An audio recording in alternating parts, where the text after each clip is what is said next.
पश्चिम बंगाल की सियासत में इस बार जो हुआ वो सिर्फ एक चुनावी जीत नहीं थी। ये एक ऐसा प्लान था जिसे महीनों नहीं बल्कि लेयर दर लेयर तैयार किया गया था। सवाल ये है कि आखिर कैसे एक मुश्किल माने जाने वाली जमीन पर नरेंद्र मोदी और बीजेपी ने इतनी मजबूत पकड़ बना ली। जवाब सिर्फ बड़ी रैलियों में छिपा नहीं है, बल्कि उस ग्राउंड लेवल स्ट्रैटेजी में है जिसने हर वोटर्स तक पहुंच बनाई। इस जीत के पीछे सबसे बड़ा फैक्टर था micro level planning. Sunil Bansal और भूपेंद्र यादव जैसे रणनीतिक चेहरों ने चुनाव को सिर्फ कैंपेन नहीं बल्कि एक सिस्टम की तरह चलाया।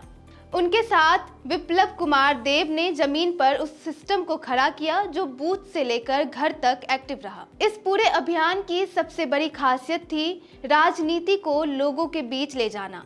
कमल मेला इसका सबसे बड़ा उदाहरण रहा। ये सिर्फ एक राजनीतिक इवेंट नहीं था, बल्कि एक ऐसा मंच था जहां लोकल संस्कृति, म्यूजिक, बातचीत और राजनीति मैसेज ऑल इन वन मिले। इससे राजनीति पहली बार लोगों के रोजमर्रा के जीवन का हिस्सा बनी।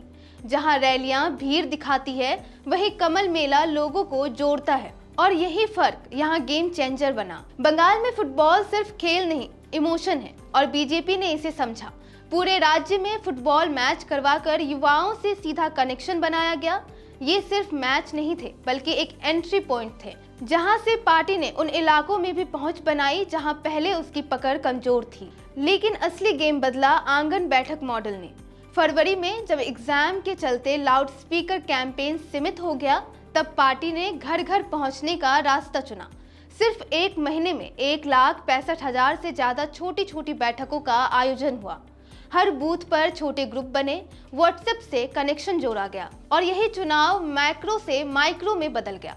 यही वो लेवल था जहां वोटर सिर्फ दर्शक नहीं बल्कि भागीदारी बन गया। हर चुनाव में नारा होता है, लेकिन बंगाल में नारा एक भावना बन गया।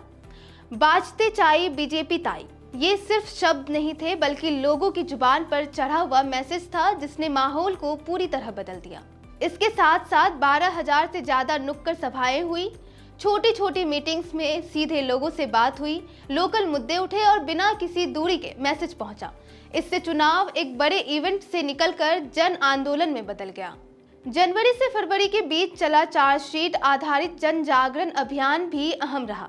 220 विधानसभा क्षेत्रों में ये कैंपेन चला। 150 से ज्यादा नेताओं ने हिस्सा लिया और 80 से ज्यादा प्रेस कॉन्फ्रेंस के जरिए राज्य सरकार पर सीधे सवाल उठाए गए। इससे विपक्ष डिफेंसिव हुआ और बीजेपी ने नैरेटिव अपने हाथ में ले लिया। उम्मीदवारों के चयन में भी इस बार बड़ा बदलाव दिखा। डॉक्टर, वकील, खिलाड़ी और लोकल चेहरों को टिकट दिया गया।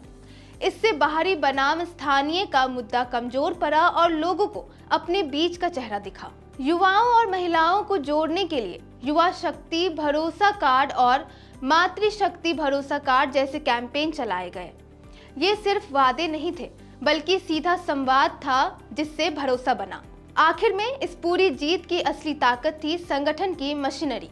सुनील बंसल ने बूथ लेवल को मजबूत किया, भूपेंद्र यादव ने स्ट्रैटेजी को दिशा दी और विप्लव कुमार देव ने ग्राउंड पर उसे लागू किया।